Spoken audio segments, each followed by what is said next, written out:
আগে তো ফোকাসিংটা করে নিই।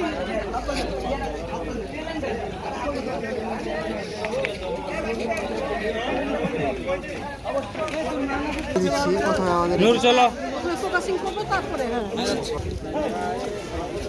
তোমরা কি যে করি না কিছু হলে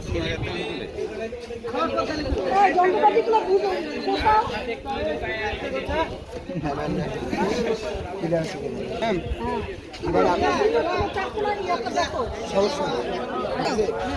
প্রথম অপশন এখানে আসবে, এটাই আসবে।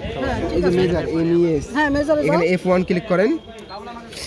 আর কিছু করতে হবে না আপনাকে, দাঁড়াও। অটোমেটিক মেজার নিয়ে নেবে। হ্যাঁ। 9.935 মিটার। এই যে এইচডি লেখা আছে না ম্যাম, এইচডি হচ্ছে 9.93 মিটার। এখন আমি যদি এটা পরিমাপ করে দেখি পর্যন্ত, এসডি পুরো মিনিং কি ইয়া হাইট? না না না না, তাহলে কি ডিসটেন্স, ডিসটেন্স না সেটাই তো। হ্যাঁ ডিসটেন্স। হ্যাঁ এরপরে বলো। এখান থেকে এখন আমরা যদি ওটা মাপি তাহলে আমাদের 9.3 মিটার আসবে দূরত্ব। এটা হচ্ছে দূরত্ব না, এটা না লম্বা। এখান থেকে বুঝতে পারছি। হয়ে গেছে ম্যাম, এটাই। এবার হচ্ছে কোঅর্ডিনেট নেওয়ার সিস্টেমটা কি? কোঅর্ডিনেট কোঅর্ডিনেট তো উঠছে।